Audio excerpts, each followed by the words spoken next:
اكتشفت إن الحاجات اللي بتفرح الناس هي الحاجات البسيطة، زي كلمة حلوة أو نظرة حلوة، وإن الحياة مهما كان فيها وجع وألم ولحظات صعبة اللي بيخليك تقدر تكمل هو حضن أو طبطبة أو لحظة حلوة مع الناس اللي بتحبك.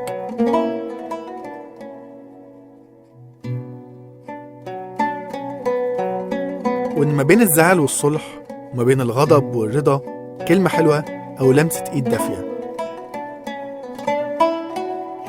اكتشفت إن الونس واللمة والطبطبة والحضن على غفلة والكلام الحلو والقعدة الرايقة حاجات ما تتقدرش بتمن.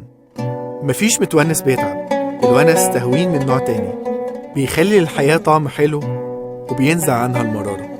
الحياة بتبقى حلوة والأيام بتعدي لما نتعكز على بعض. ما تبعدوش عن الناس اللي بتحبوهم. كل يوم قرب بينك وبين حد بتحبه بيقربك منه أكتر. كل دقيقة بتزود المودة وبتعلي طوبة في السور اللي بينك وبينه. الحياة بتتبني طوبة طوبة عشان يكمل عش الحب. ونس رحلة جديدة في عالم الحب والعلاقات. ونس هيكون معاك زي الكتالوج لحياة سعيدة وأمنة.